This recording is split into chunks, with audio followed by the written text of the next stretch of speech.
Welcome back, everybody, to the Infinitely Nerd Podcast, the podcast about nerd culture, movies, video games, TV shows, and anything else we want to talk about. This is episode 3. Today, it's just the original crew. Me, Andrew Singo, Kruz Shoemaker. What's up, guys? And Zach Haney. Hello. How you guys doing tonight? I'm pretty good. Not too bad. Nice. I meant to just ask Kruz. I don't actually. Well, fuck you. Okay. Then. I mean, hey, I'm doing pretty good, by the way. Nice to see you here. Yeah, it's good. I wanted to talk quick about how we're going to kind of change up the format. We're not going to talk about 100 different things on one episode. We're going to try to stick to one topic per episode, so they're going to probably be shorter, just so that we can kind of stay a little bit more focused. What are you guys playing right now, Kruz? What are you playing? So the typical Rocket League Golf Club 2019, and then I actually kind of got back into Battlefront and 2 a little bit. Cody and I just played the other night, and then I just shout out Cody Chrissy.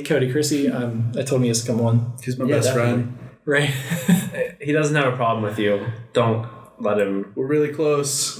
Best friends forever. He will be listening, by the way. Right, exactly. He doesn't have a problem with you. He's just a bitch, as in Zach. So. And I just got Rage 2 at my house today, so I'll start playing that.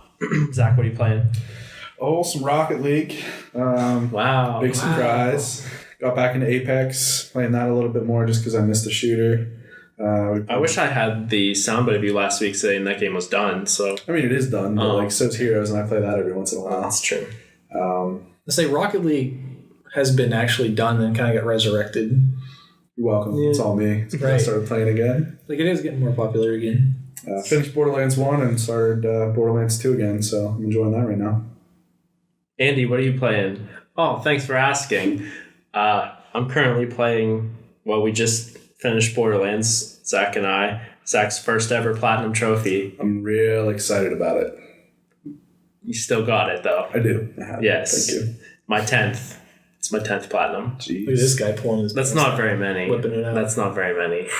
And honestly... As I say, John Lear, how many does he have? I don't know. But his is ridiculous. 2 of those are also the same game. 2 of those are... At least 2 of them, if not 3, are the same game. It's Walking Dead Season 1 on Vita. That's a cheater. Maybe PS3 and maybe PS4. At least that's one of those 2. That's such a cheater one, too. They should never have that one on there. And then the one of the Vita ones is also Season 2 of the Vita one, I believe. And may also be Season 2 on PS3 or PS4 as well. I don't remember. I forgot that the Vita existed. Wow. That's about one of the only games I really played on Vita were the first 2 seasons of Walking Dead, because I got a Walking Dead bundle on Vita. It ran terribly. That game, which looks like shit, ran terribly on Vita. And I also had Borderlands 2 on Vita. It ran terribly. I mean, it was cool. Right. But it ran terribly. It couldn't handle more than 3 people on the screen at a time. I was going to say, thinking about how that game actually plays and all the stuff that goes on, I can't imagine that running it well at all. Well, they had, like I said, they had to cut down the enemies in half and stuff, the half as many enemies and stuff like that, because it just can't handle it. It just will chug and chug and chug. But anyway, we platinum trophied Borderlands, not doing all the DLC. We did 2 of the DLCs completely. Okay. I like the zombie one. Yeah, the zombie one was good. Yeah, I've done that one before. And the claptrap thing was kind of funny. I mean, it was whatever. Yeah. It's just, I think we were kind of burnt out on that game. Burnt out. But because the Mad Moxie Arena, the Underdome or whatever, that was ridiculous. I'm not taking 30 hours to It was super disappointing. Like we were saying. No loot. Yeah. No experience. Yeah. What's the point? I'm just doing this because it's here. I don't want to do that. I guess we don't need to keep talking about that right now. Anyway, I'm also playing... we started Borderlands 2. I actually also just finished another game this past week after not finishing a game since maybe Spider-Man. And that was Gone Home. Which was a PC game from 2013 that they eventually brought to PS4. It's just a short walking simulator, indie game thing.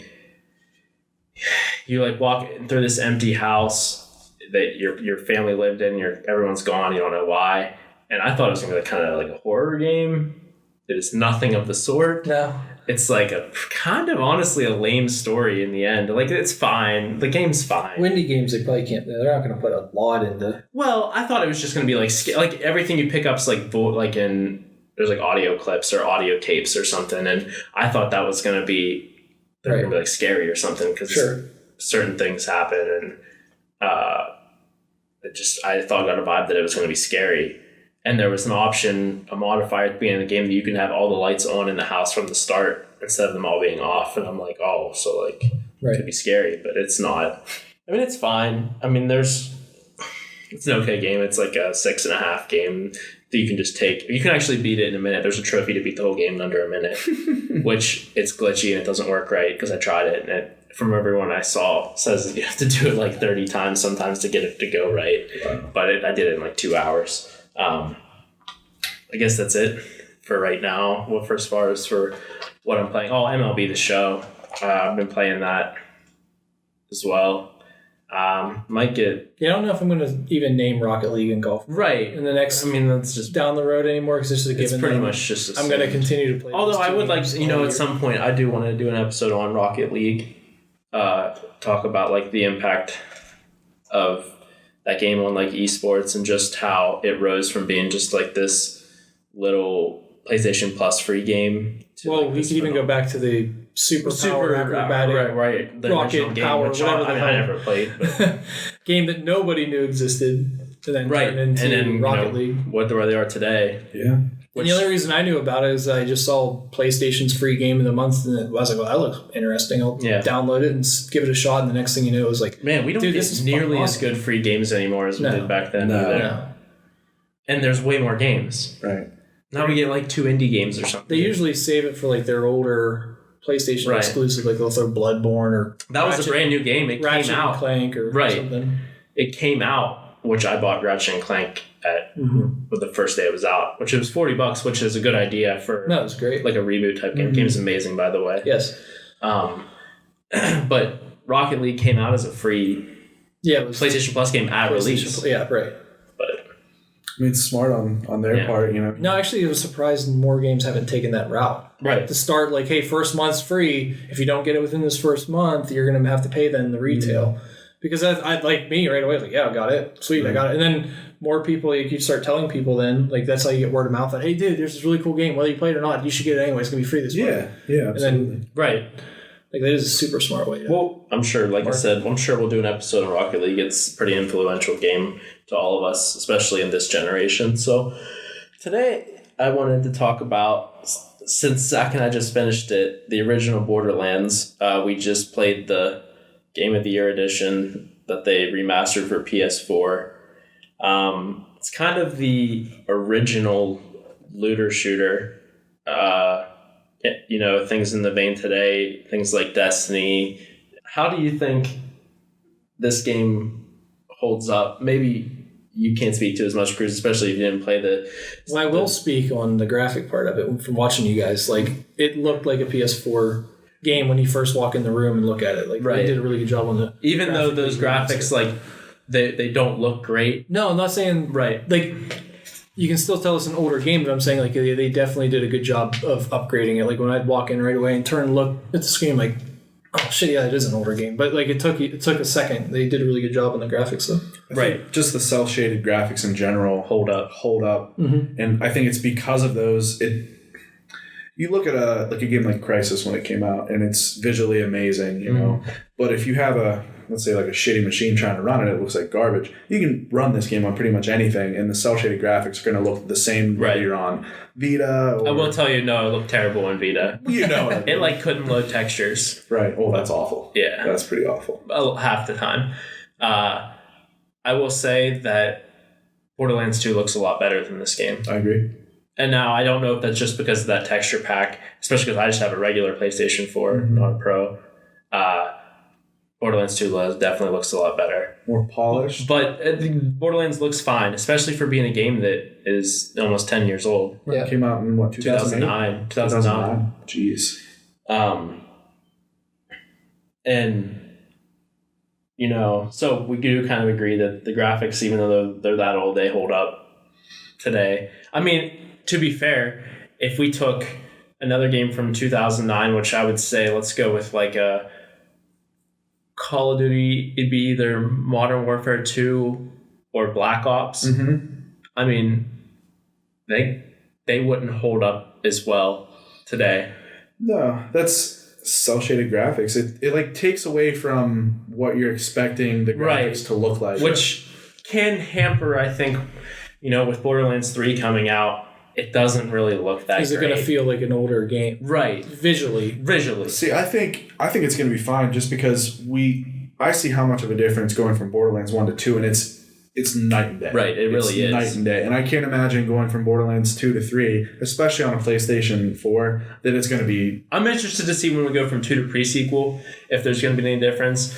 First off, I know there's differences in games play style because there's like no gravity on some of it, and it's not developed by Gearbox. Right. The pre-sequel was not. Who? 2K Australia.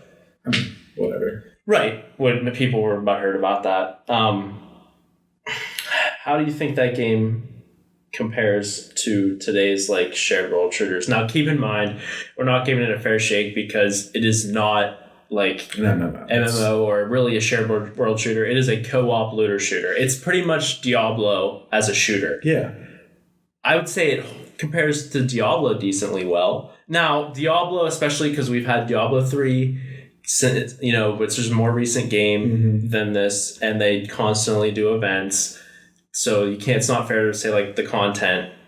There is endgame content for Borderlands, but you still have to throw in what era it's from. You can't forget that it's a 2009 game. What works in its favor is they have the random generator of guns that's like 12 billion options for guns, and they don't even know what you're going to get with guns. Although it pretty much seems like, especially in the first one, most of the guns you're getting like a variation of like 8 guns. Yeah, and they all look pretty similar. They all look the same, act the same, just different stats. 2 seems to be different. Quick thing that I saw about Borderlands 3. With Borderlands 1 and 2, all of the guns have like shared parts that they use for their weapons, like Hyperion or the TDO or whatever it is. They all have parts that are very similar looking. I guess in the newest one, all the companies have different parts. So like each gun is going to look like its own, like a Malawan is going to be a Malawan. The TDO is going to be TDO. Like I guess he was saying the Hyperion ones look super high tech, and they all do. And Jacobs just look like. But are they all going to look the same? Because like that seems like all. I noticed in Borderlands 2, I have that like assault rifle right now that shoots rockets. That it has like the shark face or something on it, and there's a bunch of guns that have the same exact design. Yeah, it's not like that. There's a lot of variation to it from what I saw. I mean, Kruz, how do you think a game like Borderlands compares to these modern shared world shooters? At least I guess I guess if it holds, if it holds up compared to them. And I don't want to, put words in your mouth, but I just wanted to say, I think it does already hold up compared to those games, just because they're making more. They're making more of them. I was gonna say, in my opinion, it's definitely way ahead of the curve. Right. Like looking back at how we played games and stuff, you never would have thought of being able to play a shooter together against AI opponents like that. Like, because growing up, a game that kind of did that, but not on that scale, would have been Nightfire. And I always complained that I wanted more games to do that. Like, I want to play a shooter with my friends against the AI. I don't want to play against other humans. Like, I wanted to, with a story and objectives and stuff. Yeah. Where, like, because we used to play the bots in Nightfire growing up. Mm-hmm. But it was arena shooting still. Like, it was still kind of fun, but it was like, man, if they could just take it to the next level, then Borderlands came along and did that first. The one, hey, people you can play together, and you don't have to worry about getting your butt, your ass kicked by a bunch of people online all the time, getting frustrated. You can play it at your pace, at your level, your ability, whatever. Yeah, and about talking about comparing it to like Destiny and Division and Anthem, it makes me wonder how amazing this game would be if it was like a shared world experience. You hop in and there's just like 1,000 other people in the arid Badlands, and like the raid was the vault. Yeah, You know? And they could just keep finding new vaults. Exactly. But would that hurt it also? Yeah, it would. Yeah. You know what I mean? Because would that take away from what it really is? maybe. Yeah. Is it kind of like Fallout 76 where you take that risk and it doesn't work though? Hey, it's apparently pretty good now, okay, Kruz? I'm going to jump back in games someday. get good, I will. but I'm just saying like Also, it's a apparently risk, isn't on it? the flip side, Anthem might be dead. Anthem is dead. I didn't even know they it was, said- I forgot it was still a game. Right, to It be was honest. DOA. It's sure. still actually one of the top selling games of this year so far. Oh, That's really? because, like, what else have we had this year? Right. And they hyped it up like hype. Right. But I forgot it even existed. I think it Seriously, already holds up better than Anthem does. This game from 2009 holds up better than a game from 2019 already. It is funny to say that I would rather play Borderlands again than play Anthem. Because I definitely would. Right. I mean, and I'm burnt out on original Borderlands. We played, like 50 hours probably. For sure. And I was at the end, I was just like, all right, let's just get this over with. Like, I enjoyed the game, but it gets very grindy because all of those type of games, whether it be a dungeon crawler like Diablo or these MMO shooters like a Destiny or whatever, they get very grindy.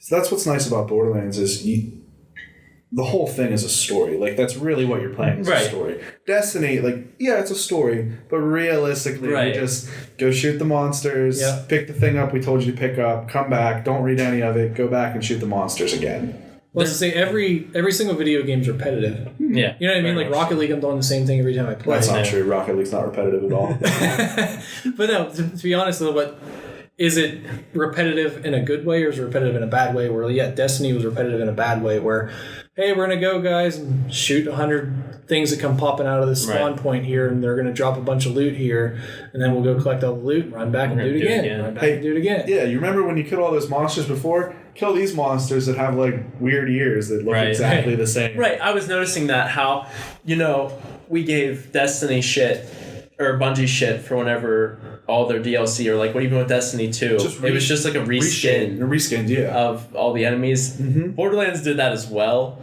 but they at least like named them something different, or did something to make them a little different. Like the example was like, having like the Taken. Badasses. Yeah. Well, like the Taken was just like black versions of all the enemies in Destiny. Yeah. But, I think what works for Destiny is just Destiny feels so fucking good.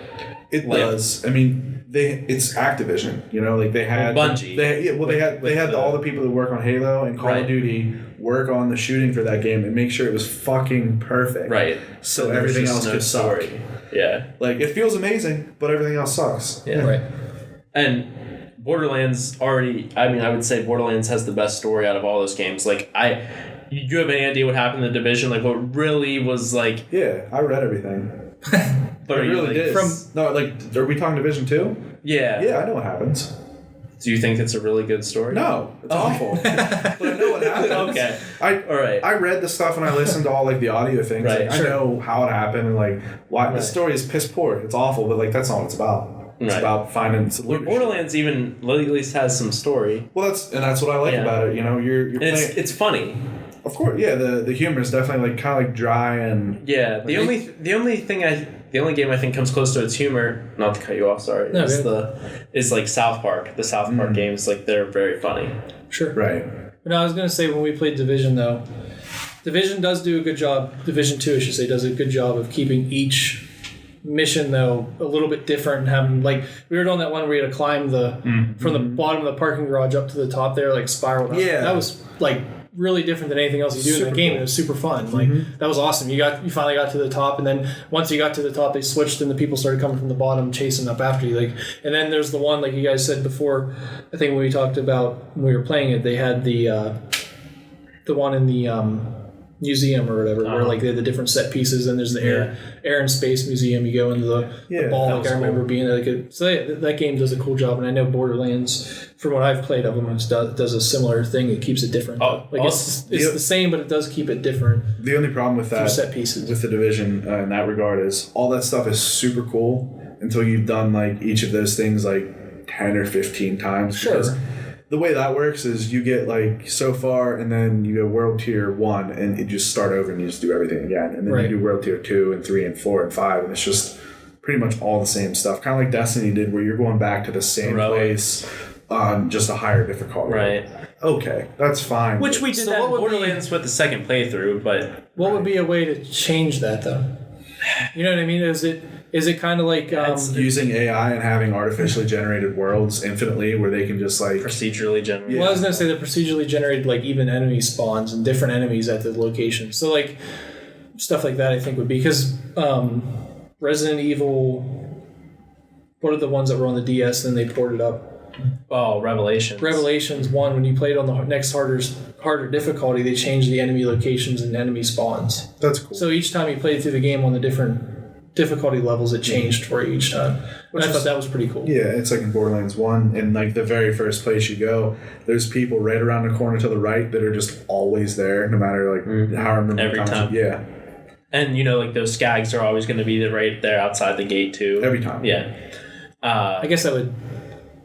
There's this whole speed run thing though, where that's people study that shit to like a team. Right. So they can yeah. Right. I mean, and we honestly, between him and I, you know, we did a second playthrough. We did 3/4 of it in the matter of 2 hours. We spent like 20 some hours on the first playthrough and did 3/4 of the second playthrough in like 2 hours. Right. Because we would figure out where the quests were, and as long as we were in the same general area, he would go do one quest somewhere else, and I'd go to a different part of the map and do a different quest. Sure. Just like turn them in once and just Right. be done with it. That's why I was surprised, like, even Resident Evil 2, when I played it the second time, how quick I could actually get through it after playing it once. So any game, when you learn it, it's a lot easier. Also, a big difference that Borderlands still has on those other games is vehicles. Yeah. Now, the vehicles are shit. God awful. They're bad. They don't hit things hard. No. They're hard to turn. They're hard to just like maneuver at all.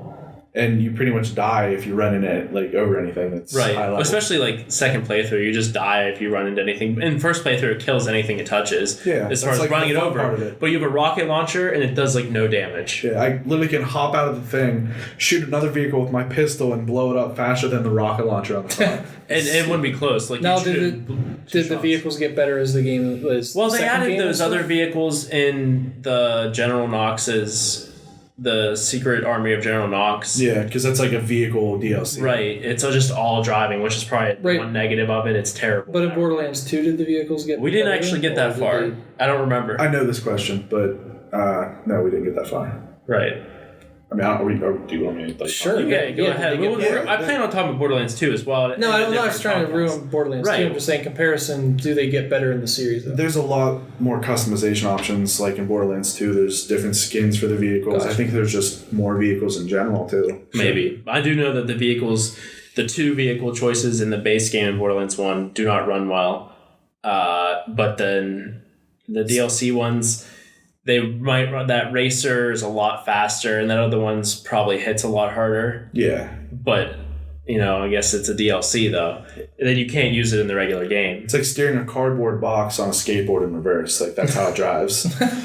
But still, they have vehicles, and then the only one of those that have vehicles is, how Destiny had your Sparrow, which in Destiny 2 you don't get until the end of the game. Well, if you remember, in Destiny 1, you didn't get the first Sparrow for like a while. A little while, but you still had most of the game with your Sparrow. You're right. Where in Destiny 2... Did you play Destiny 2? No, I don't. Really? So in Destiny 2, you don't even get a Sparrow until you beat the game. Yeah. Okay. Yeah, like all the places that you have to like run to, like apparently you just don't have it. Your ship just takes you there and you walk around. There's no Sparrow. Wow. Yeah. That was the first one was like a big deal with Sparrow. They had the racing. Remember the Sparrow racing was so fun. I never did it. It was fun. I felt like I can't imagine actually trying to get around with that one though. Like thinking back at the Destiny 1, like well, that was the problem with Destiny. There's like huge areas where just like there's no enemies. Yeah, you're just like going up like weird jumping puzzle terrain. Don't get me started on jumping puzzles and the anxiety that it causes me. You love the raids and the jumping puzzles. Oh man, I did forget about how much of that shit they had in it. Damn. Do you remember the one, not to get off topic, but the Taken one where you had to like jump on those floating platforms? And I played that one. Yeah, like there's like all these floating platforms and like some of them, they just like disappear. Yes. And you more or less have to like figure out the exact pattern. And even then, you have to do it perfect. Right? There's all the 4 platforms or whatever, and you're fighting, what's his face is huge in front of you out. Yeah. Where there's like the... That was the raid. Yeah. That was the raid. It was like the first part, I think, was it's one I jumped going on these like weird platforms and stuff. Yeah. Okay, I remember that. Because I always bitched because like in Destiny 1, like being a hunter sucked ass for that reason. And give me my warlock jump. I'm fine with it. Well, then in Destiny 2, I played as a warlock. Right. which, people ripped on, but Palpatine hands, man. Palpatine hands are pretty cool. I'm so upset that game wasn't better than it was. It still is really good, though. Yeah, but it's like Call of Duty. Yeah, Call of Duty's really good every year, but it's the same thing. Like, it's no different right, than Destiny they didn't. 1. It's like they knew the problems and then they didn't fix them. Yeah, everyone says, hey, there's not enough content. We want more things to do. Sweet, less things to do. Same enemies. Destiny 2. Let's go. And then everyone complains. They change everything, and it still sucks. Well, no, they say now it's good. Okay, but what did they do? Did they just add content? I guess. I don't know. I haven't. Why is that a continuing problem with games today? Why do they come out bad and then turn around and be good? Because they 3 can't. years later. I guess because they get enough money. Yeah, people. Yeah, I was gonna say people still pay for them right out the gate. I was gonna say maybe if they did I guess it's early access on everything, but then that's a band-aid. When do you take that band-aid off? That's why early access games are so popular right now, because it gives them a way out. They're like, hey, PUBG was in early access for months and months and months and months. Sure, almost a year. Yeah. Oh, a long time. Yeah. Yeah. The cool part is, like I said, is Fortnite out of early access yet? Yeah. Yeah, it's been fully released. Well, the last time I played Fortnite, it still said early access when you went into the game. Right. But no, and like you said, though, with that crutch of it saying early access, whether it's Reddit, whatever, people bash it, you can just turn around and be like, it's early access, we're working on it, fix it, dude. Like, exactly. Please give that feedback, though. It's helpful. Like, yes, it's great. But to release a game like Destiny, where Destiny 2 basically was early access, there was nothing in it. You could beat the game in a day easily if you played the whole thing, the whole time you could beat it. Rough. Yeah, and then after that, it's you're grinding for light levels, and the gear wasn't even the gear they had, the way they had it set up wasn't even good, right? Because it wasn't Destiny 1. It was different, which just made no sense at all, right? So another thing about Borderlands, it's not unique to Borderlands, but the loot system, how they have that, the color scheme, the white, green, blue, purple, orange. Yeah. Which apparently there is also pearlescent, but there's also apparently yellow above orange in Borderlands. I guess in the original as well as pearlescent, and there's the same thing in Borderlands 2, but it's not pearlescent. It's called rainbow, something like that. Yeah, and it's just weird how it's like the industry standard that all the loot, like games with loot, use that color. I played Blizzard. It is. It's WoW and Diablo 2 did it first, but it's just Diablo 1 really. Well, I think that when I looked up the research for this, it said Diablo didn't have the full... Not the color scheme. Yeah. So it's like it was WoW and Diablo 2 had the color scheme. Right. Okay. It's just weird that everyone else adopted it, and that's the industry standard now. If you have loot in your games, the rarity is based on that no matter what the game is. Well, it's like in Call of Duty, you guys haven't played Blackout, but I played a couple of days ago. They have gold and purple guns in there now, where you can just find them with operator mods on them. Nice. So, what do you remember whenever X used to be the shoot button in shooters? That's true. Cool. I thought, man, whenever they changed the triggers on a PlayStation controller, think about that. Right. X, you used to press X to shoot. Well, now the one thing, this is something we don't have industry standard on now. We have for shooting now with L2 R2, right. But why don't we have industry standard for jumping? Some games use triangle, some games use X. We switched to L1 a lot of times. I think the reason is, as long as each one has where you can remap it. Button mapping has changed. Right, and they said now though a lot of games don't have button mapping because it's a problem. It's a problem for games that, especially ones that are in early access, because they have to pass QA for a release. Yeah. So if they have that feature, they have to make sure it works in every way. Yeah. So that's an issue with button mapping. So be better at coding, I guess, is the problem. That's not my fault. If you release a game and I can't, change my jump to L1, I'm not going to have a good time. I can do that in Borderlands 1. Yeah. So, but Kruz, get back to the loot thing. Obviously, it'd be nice if we had industry standard for jump, first off, or make sure we can have mappable controls in every game. But why do you think we have this loot standard? Although, and it's in different genres of games now, too. Oh, yeah. We're not just talking of shared world or looter shooters. Rocket League, I think, MMOs. has the same color scheme for the rare items versus very rare versus. It's no, because imports red. Yeah, but imports kind of isn't import even? It's almost like a step above, isn't it? Yeah, I mean, you would know. I don't pay attention to the colors. Well, I just lied. So it is not the industry standard. No, but I think it is though. Right. Well, their ranking system is. It's the same color. Yeah. Yeah, you're right. The ranking colors are pretty much the same. Like, we just know, like, even whenever, you're playing Destiny, you see that yellow engram, you're like, that's a fucking exotic. You're like, here we go. I think that's why it is the way it is. But it's the same as, I would refer it back to even regular, anything in general. You have bronze, gold, or silver, gold.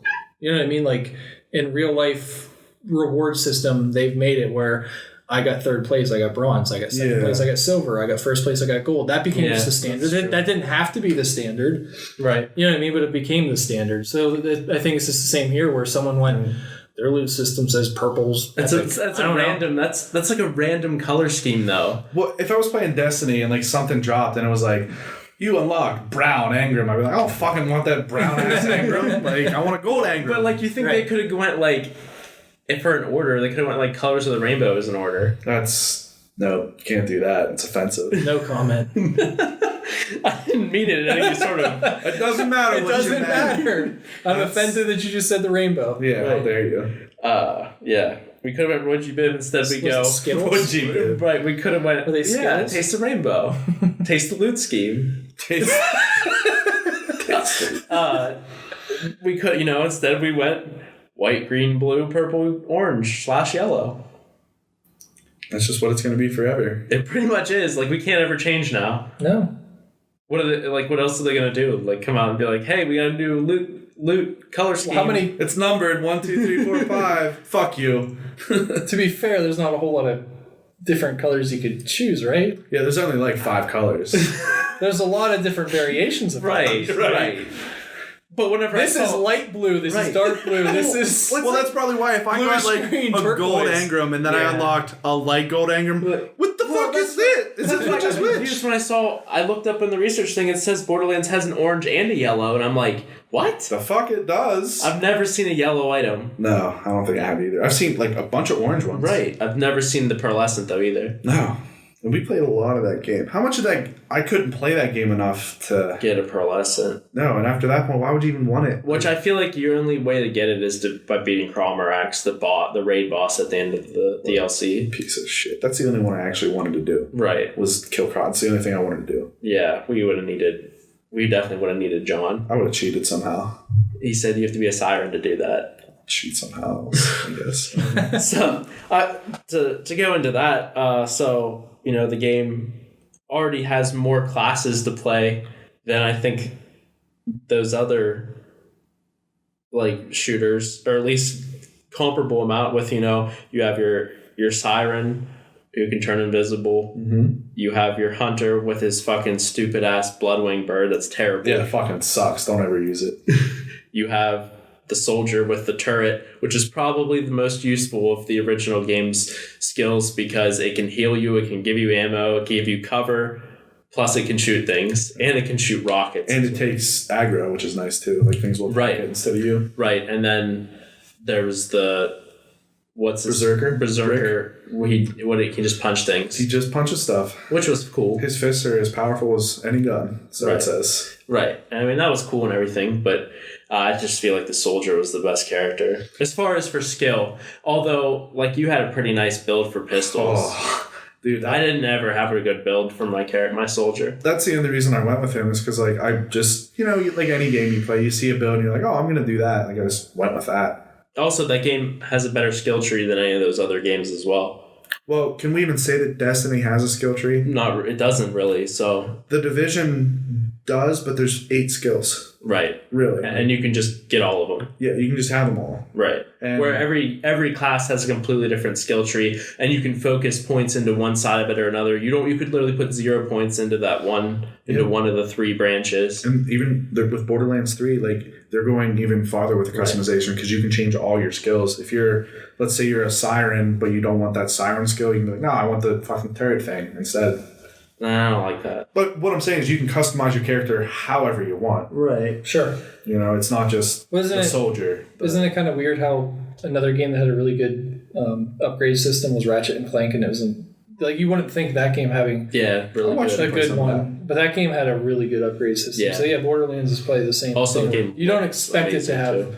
that deep and in it's depth one. Then all of a sudden you start playing it. And like they build on it in Borderlands 2 then with like badass rank and stuff like that. That's a couple of things that they did. But it's just amazing. This game in 2009 has a more in-depth skill tree than these games that have came out between 2014 and 2019. Well, it goes to show just the effort that some of the people put into the games. Gearbox is a big team, but they're not like Bungie big. Right. They're not fucking BioWare big. How big is CD Projekt Red when it made Witcher 3?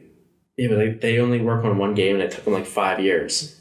Right, but it's a great game. Yeah. It just kind of goes to show, like, if you put the time and effort into it. To be fair, people... I thought about this. I love Witcher 3 and they're a great company and everything. Witcher 2 was just a decent game. Mm-hmm. And we're sucking their dick like they're the greatest company ever, like that they're Rockstar. Witcher's never impressed me until... They made one amazing game. The combat sucked in The Witcher 1 and 2. That's what Justin told me. Right. He said that they fixed the combat and they just made the game amazing in 3. Which I agree. And you can have lots of sex. And you can have... we can't talk about this company because all I want to do is talk about Cyberpunk. I can't wait. But do you think... Don't you dare. Don't you even try. He's going to throw the devil's advocate. No, Cyberpunk? I was just going to say... Good? No, I don't think it's not going to be... I wonder if Luke Skywalker dies. Spoiler alert, your character dies. Luke Skywalker dies in the new Cyberpunk 2077 game. In the new Star Wars, everyone dies. I saw it already. Sweet. Hey, Avengers spoilers. Captain Marvel has sex with Thor. Yep, that's probably what happens.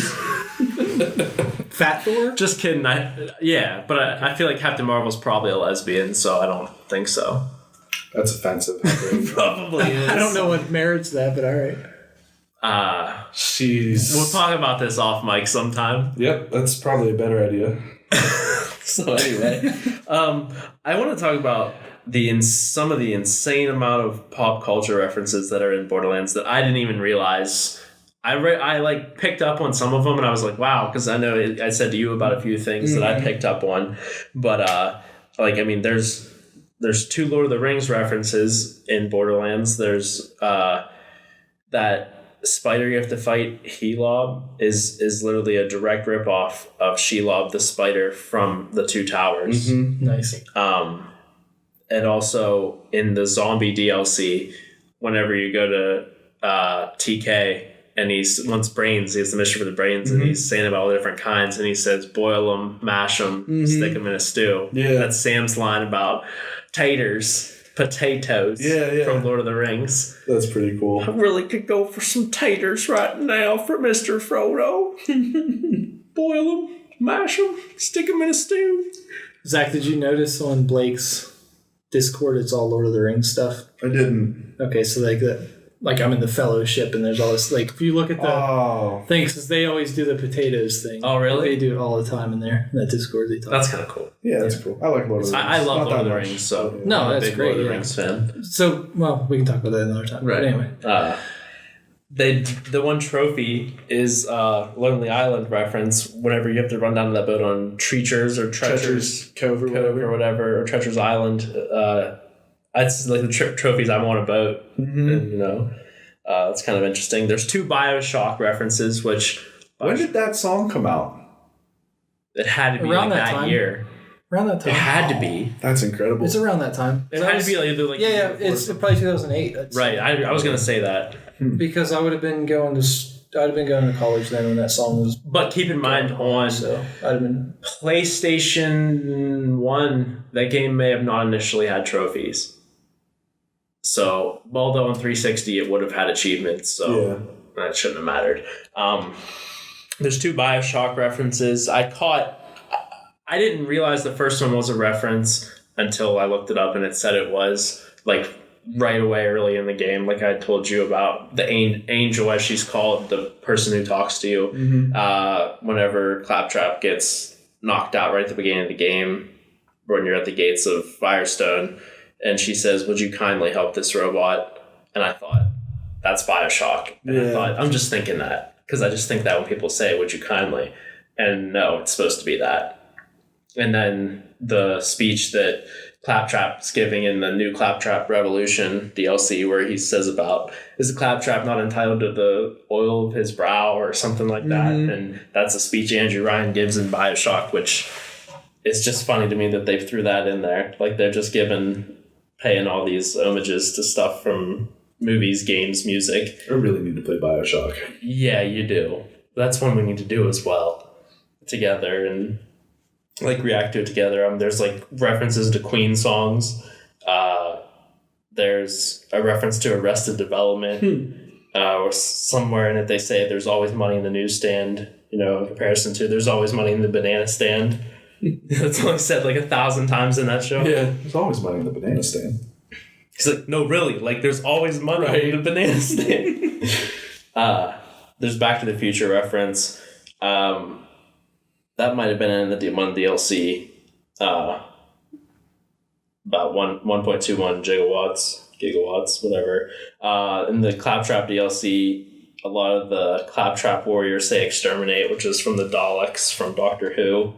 It's just kind of crazy that they threw so many things in there. Almost everything everyone says is a reference to something in that game. Which, if you think about it, is incredibly smart to do as like a game developer. If you want people to like your game and enjoy things about it, all the pop culture references that everyone knows and loves are gonna be like, oh, that's great. Like, oh, that's awesome. You're gonna catch somebody with that. Right. Well, it creates that. I mean, this game's right along the line. Was Twitter even around yet? 09. So I got my Twitter. I think I joined in 2011. I was gonna say 9 or probably around 2009. I got it before I graduated. So. But it's funny because a lot of these things would generate conversation piece amongst people that played the game. Yeah, hey, did you remember? Oh, that was a reference to that. So it's like it's definitely catching that nerd pop. Like when that one thing happened, and it started to be the speech from Bioshock, I was like, holy shit, that's the freaking Andrew Ryan speech from Bioshock. Right. It's very clever. I agree. Along with that, I just kind of wanted to do a rundown of the characters, and I guess mainly what Zach and I think about them. I don't know if you'll remember any of these people. I know Claptrap. Obviously, Claptrap. Claptrap is obviously kind of like your little buddy. Although he's not really with you a lot of the time like he is in Borderlands 2. Right. That's a big difference. But, he's still there from the beginning, and he's supposed to be like this assistant. He's less of an asshole in this game than he is in the second one, but he's still like kind of, a dick at times. Oh yeah, definitely a dick for sure. Yeah, he says like mean things to you. He's real like backhanded, real passive aggressive, real funny. I mean, can you really think of a better supporting character from any video game that has the same? Oh, I have one. Okay, go ahead. Who do you think? Navi from Ocarina of Time. Hey, listen. Hey. Yeah, definitely that. Well, I was gonna say it's almost as bad as Ashley in Resident Evil 4. Resident Evil 4. Yeah. Leon. Well, another bad one, Sheva. Oh God, her voice. Chris, I need a hug. I need a hug. That's the dude from Resident Evil Revelations. The Middle or Eastern European guy that's with Jill. He's like, Jill! Oh, yeah. He falls off that platform. He's like, Jill!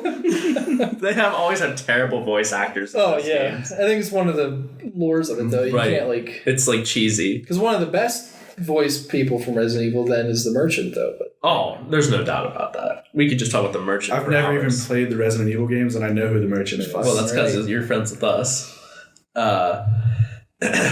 So, I mean, Claptrap's definitely one of the best supporting characters. Great character. Mm-hmm. Great character, for sure. It's disappointing that apparently he's not in the third one. Is that what you said? Sexual allegations to do that to you. Oh, really? The voice actor? He got allegations of sexual harassment or something. So someone else is going to be voicing Claptrap? I guess. So there's still Claptrap in it? Yeah, they didn't take Claptrap's out of it. Yeah, he's just not doing the voice. I heard it. It sounds fine. It's fine. I was going to say voice actors today. It's probably Seth MacFarlane anyway, so. Right. Or it's probably Troy Baker because he does. Troy Baker just does everything. Everything, yeah. The best. Or Nolan North.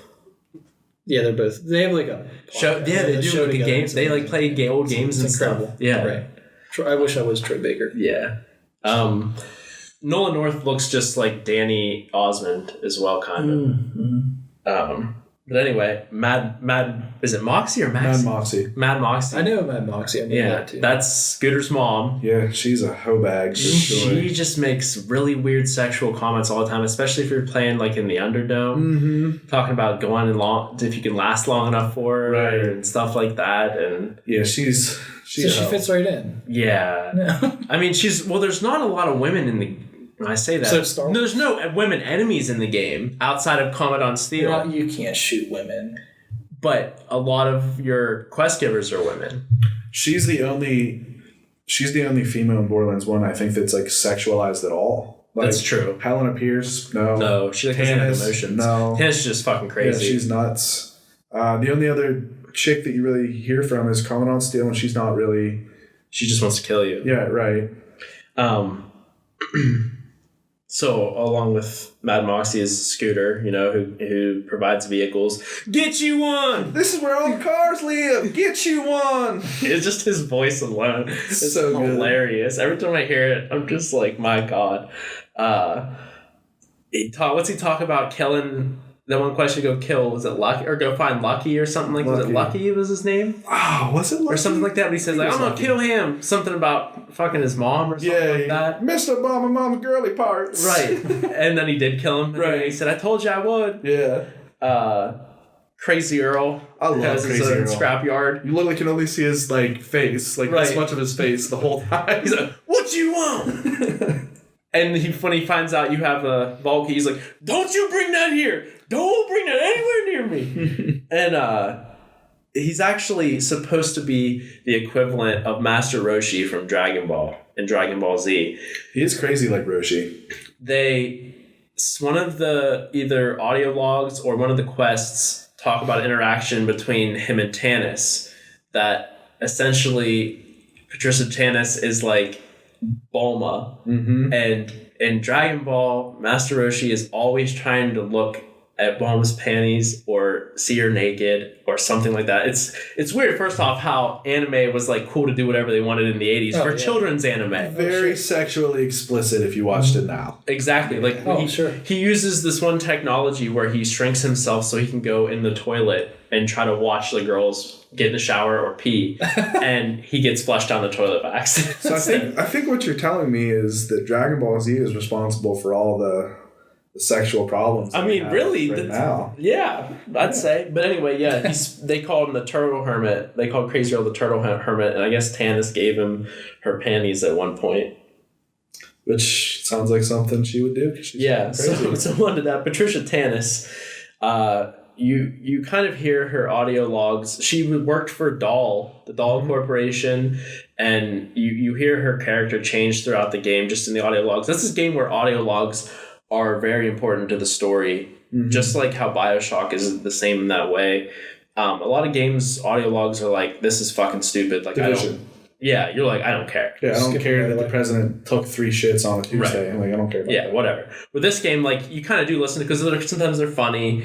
Normally they're funny, but you get some information out of them. I guess the way that is impressive for their storytelling is how they use the humor to keep you interested. Yeah, I agree. Because really the actual story itself, I don't really care. Like, I'm just a dude trying to find this vault with like cool loot. Yeah, that's all it is, but it turns into like so much more. Right. And so Tannis, she goes crazy. Like, she starts to go crazy little by little. You hear about she had all these scientists with her. The Doll Corporation eventually pulls out. Most of the people die with her. She actually kills the one person, and she was like happy to kill them, but she was like disappointed she wouldn't be able to talk to anyone. She starts to band up with bandits to help her with her research.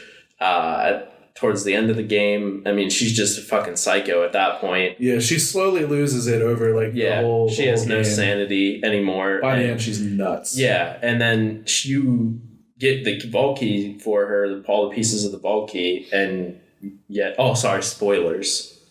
Yeah, if you haven't heard of this game. Yeah, if you haven't played Borderlands in the last 10 years, I'm sorry, I can't help you. At the end, I mean, she does get kind of, I don't know if she's captured or just forced to give up the key, or chooses to give up the key to the Crimson Lance and Commandant Steel who we'll get into. She got captured by them, and that was the only way that like they were going to let her out, as if like right. The key. But they never really said if she did it willingly or unwillingly. She kind of she's just there. Right. It never really said like, oh man, I'm really sorry I did that. And they actually said, one of the wiki things said like she gave it up easily because she thought it'd be fun for the Vault Hunters to get it back and stuff, that they would enjoy it. Crazy. Yeah, because she's psychotic. Yeah, that makes sense. Helena Pierce, she's a part of these, eventually what they'll call the Crimson Raiders, which is funny that they call them that because like the Crimson Lance are like the bad guys and the Crimson Raiders are the good guys. But the Crimson Raiders, she has a fucked up face. Half her face is real fucked up. Yes. They actually talk about it in Borderlands 2. Spoiler, she dies right away in Borderlands 2. Like immediately. Right. She gets shot by Handsome Jack. She was the main quest giver in the New Haven area. She's generally unpleasant. She doesn't trust Tannis. Well, she's probably right. She probably shouldn't have. She's a complete bitch until like you do all her quests. And she's like, "Hey, you all right?" Right. You fucking. Yeah, she's a bitch. Marcus Kincaid. He's the merchant. Not the merchant. Not the merchant. He's a merchant. A merchant. He's the merchant on Pandora. Right. He has no morals. He kind of narrates the game to an extent at the beginning, at least, and at the beginning of all the DLCs, he narrates in like a weird Russian accent or Ukrainian accent. He's a very funny voice. There's a funny scene in that Claptrap one where you fight the ninja Claptrap, and he goes and he gets shot by Claptrap, and he drops, and he's like, "If you had to use more than one shot, you weren't using a Jacob." And he falls over. The last main character, at least I think so, would be that Commandant Steele. She's you only ever see her in person once in the entire game. Yeah. Which is like at the end, isn't right. it? She's the head of the Crimson Lance, which is like Atlas's army. Right. She puts a bounty on you by the end, like because you have vault key pieces and they want to find the vault. She's built up to be like the main boss, the main baddie in the game, and then as soon as you like see her, she just gets killed by this huge monster that comes out of the vault. Right, instantly. Right, she dies instantly. Now you do fight her again though, in the Claptrap DLC. Mm-hmm. She's a zombie, she's a robot. Yeah, she's like super like confused, and she has a hole in her body from where this thing like tentacle monster just cuts through her. Nice. But they kind of build her up to be this enemy, and she's pretty much nothing then. Right. But do you think there's Snoke? Yeah, basically Snoke. Spoiler alert. I mean, he already said he knew what Snoke was, so I'm not gonna. Okay. He already confirmed that one. He doesn't care. I don't care. I mean, are there any other characters you really can't think of or want to talk about from the first Borderlands? I mean, we didn't really talk about TK at all. TK was. I mean, he dies. Right, but like he's a cool character. Right, and then you just find his foot later on. Right. God, there's not really a whole lot of characters, are there? It is kind of. Borderlands 2, there's way more characters. Borderlands 1 is kind of an empty world.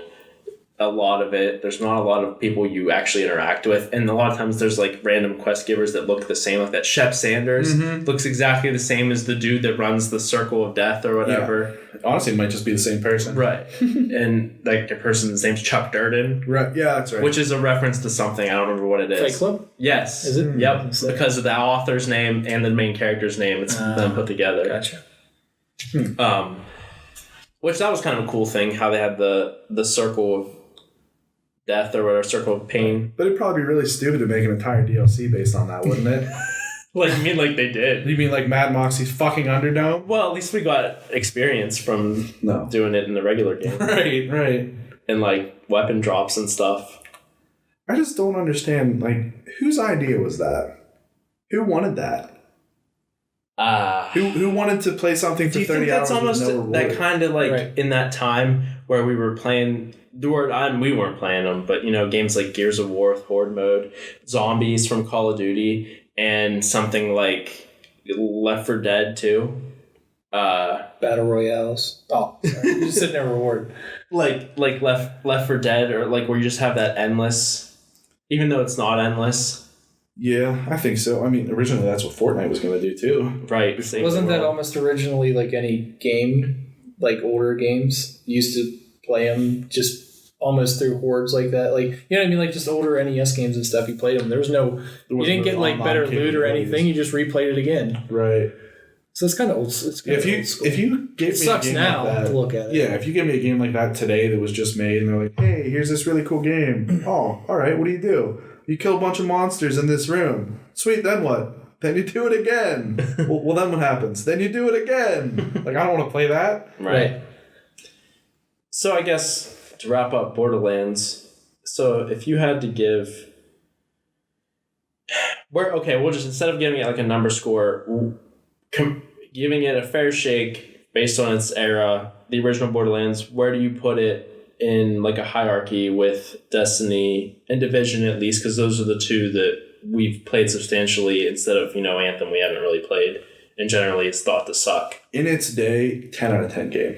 I know you said don't put a number. Right, well you can do whatever you want. In its day, 10 out of 10 game for sure. If a game like that came out now, 6, 7... Wow, I was gonna say 8, but I'm like that quality with like the things you can do and that's what true. you can especially customize. knowing what you can do with Borderlands 2. Exactly. Back in the day, 10 out of 10. Comparing it to a game like Destiny, which how many years after Borderlands 1 came out did Destiny come out? Or was it 2013? 4 to 5. So 4 to 5 years. I don't know. I think it's a way better game than Division, Destiny, Anthem, just comparing them for what they are, personally. What do you think, Kruz? I mean, I got not a whole lot to say because I haven't replayed it like you guys did. But, right.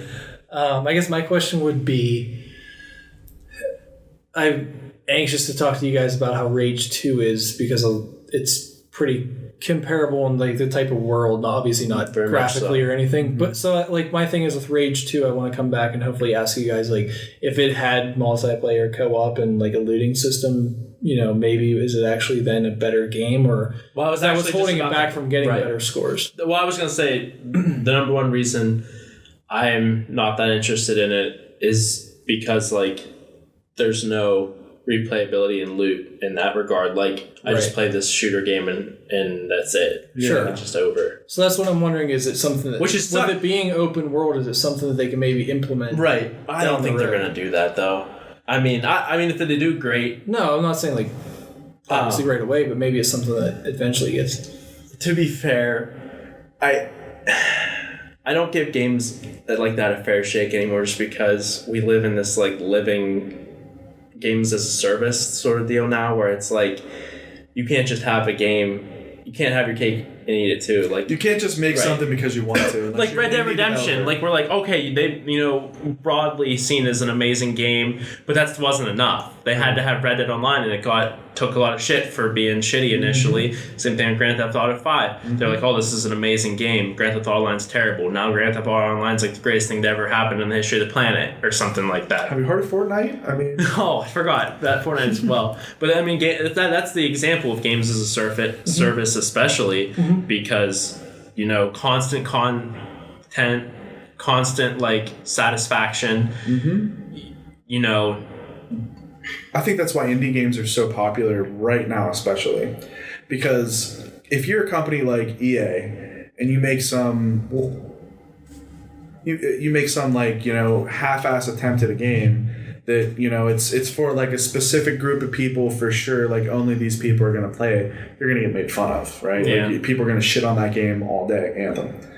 But if you're an indie developer and you make a game like Undertale, and you heard of that game? That game is really cool. Yeah, it's really cool, super fun, really innovative game, and it's for a certain person, but everyone loves that game. Right. But if a company like EA tried to make that, like of course, well, they've tried to make smaller scale games and no one gives a shit. Exactly, no one fucking cares because they're like, is this really what you're doing with your time? You're doing this? Make us something good.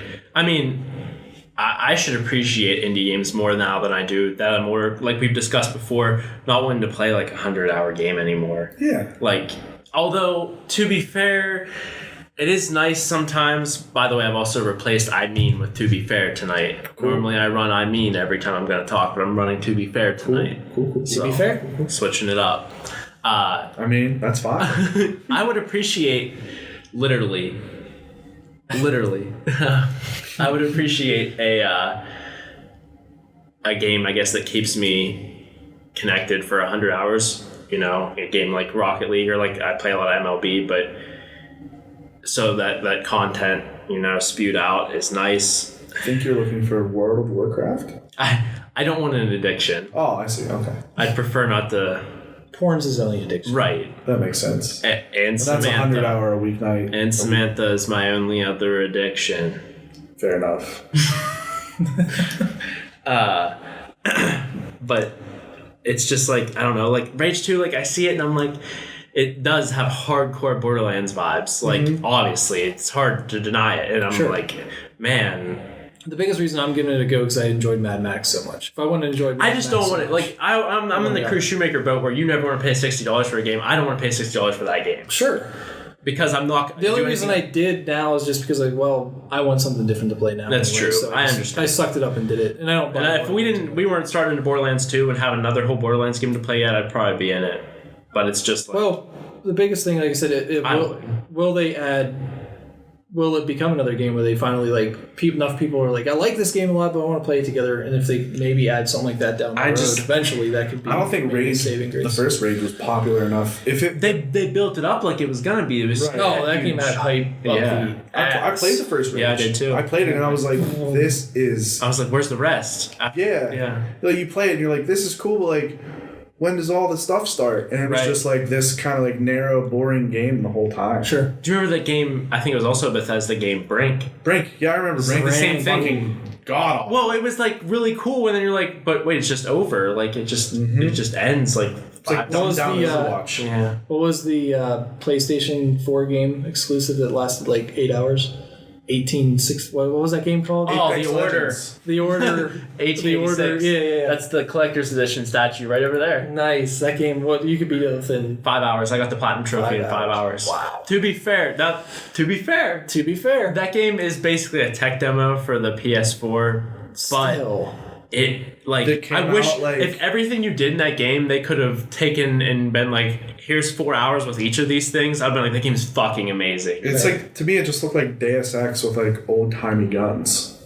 It was gorgeous. It's still one of the best looking PS4 games. Yeah. All the weapons were super fucking awesome. They had this like some flammable powder, like you shot the powder out and you would ignite it with like your shots, your flames are like firing, like, so you shot out like shells with like powder at people and then you would just ignite like thermite. It was like a thermite rifle. That's cool. It was really cool. And there was like Tesla guns, and I mean it was really quick time event heavy and people were pissed about that and everything, and the final boss like just shows up out of nowhere being like this werewolf thing. But I thought it was a really cool game that I wish they could have, given a little bit more. I think it was the thing where PlayStation was like, hey, we need to get a game out within a few, because I think it came out in February after PlayStation 4 came out in November. So, December, January, 3 months after, they're like, hey, we got to get an exclusive out. That was not the one to do. But any other comments about Borderlands today, Zach? Oh, I think I've played and talked enough about Borderlands that I don't need to talk about it for a long time. Although we're probably at some point going to talk about Borderlands 2. Yeah, I like Borderlands 2. It's fun. Not to say Borderlands 1 isn't good. It's just Borderlands 2 is very clearly better. Yeah, absolutely.